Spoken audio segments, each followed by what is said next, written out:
MS યુનિવર્સિટીમાં NSUI દ્વારા આયોજિત ડીજે પાર્ટી વિવાદનું કારણ બની હતી। એનએસયુઆઈ દ્વારા આજે કોમર્સ ફેકલ્ટી ખાતે ડીજે પાર્ટીનું આયોજન કરવામાં આવ્યું હતું। ડીજે પાર્ટીના આયોજન ટાણે હેપી ક્લબનું બેનર વિવાદે ચડ્યું હતું। આ મુદ્દે એનએસયુઆઈ અને હેપી ક્લબ વચ્ચે ભારે સંઘર્ષ થયો હતો।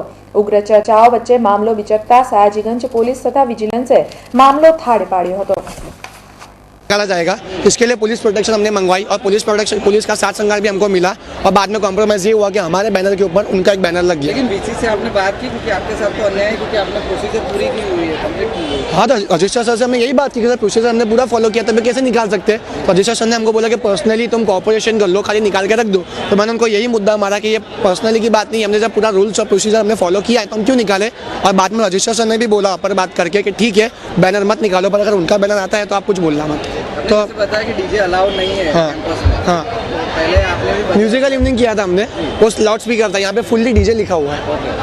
तो इसके खिलाफ आप करेंगे कार्यक्रम? उसके खिलाफ बात चलेगी हमारे ग्रुप की और उसके खिलाफ अगर जरूरत पड़ी तो पूरा शुभ्र आंदोलन होगा। યુનિવર્સિટી સત્તાધીશોએ કંઈ એમને જાણ કરી હશે, પણ યુનિવર્સિટી સત્તાધીશો દ્વારા જ આ બેનર જો હટાવવામાં ના આવ્યું તો એની ઉપર અમારા ગ્રુપ દ્વારા એક બેનર બીજું લગાવવામાં આવ્યું હતું અને એમાં પોતે પોલીસ ઇન્ટરફિયર થઈને આ બેનર હટાવવામાં આવ્યું હતું, તો અમે એને માન્ય રાખ્યું છે। હવે આપણે વાત કરીએ ડીજેની। અહીંયા પહેલેથી વર્ષોથી ડીજે થતા આવ્યો, આજે બી આ ડીજે થયું છે। હવે આની પરમિશન ગ્રાન્ટેડ નથી સિન્ડિકેટમાં રહેવા, અને છતાં ડીજે થઈ રહ્યું છે, એની માટે તમે શું કહેશો?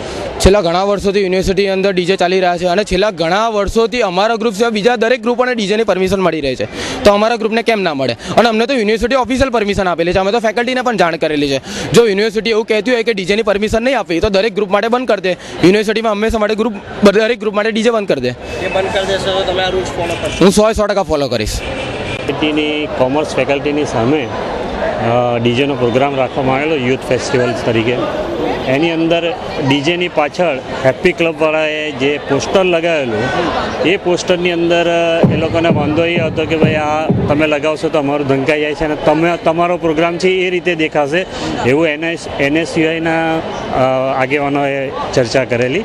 એમાં રકઝક થતાં પોલીસ અને વિજિલન્સવાળા આવીને વચ્ચે પડ્યા છે અને સમાધાન કરાવ્યું છે અને અત્યારે ડીજેનો પ્રોગ્રામ શાંતિથી ચાલુ કરવામાં આવશે। ડીજે અલાઉડ નથી છતાં એને પકડવામાં ના, એ પરવાનગી લીધી છે એ લોકોએ, રજિસ્ટર સાહેબ પાસેથી પરવાનગી લેવામાં આવેલી છે અને અમને 11:30થી 2:30નો ટાઈમ આપેલો છે। સર આ મામલો કઈ રીતે ઠંડો પાડવામાં આવશે? કેમ કે બહુ ઉગ્ર આંદોલન ચાલી રહ્યું છે અને ગર્લ્સ કોલેજ પર હેપી ક્લબનું બેનર બી પાડવામાં આવ્યું। એ તો હજુ જાહેર નથી થયું કે એવું હેપી કોઈનો ક્લબનું આપણે બેનર ફાળવામાં આવ્યું છે। ભારે વાદ વિવાદ વચ્ચે એનએસયુઆઈ આયોજિત ડીજે પાર્ટી થઈ હતી અને વિદ્યાર્થીઓએ ખૂબ જ ઉત્સાહપૂર્વક ડીજે પાર્ટીની મજા માણી હતી।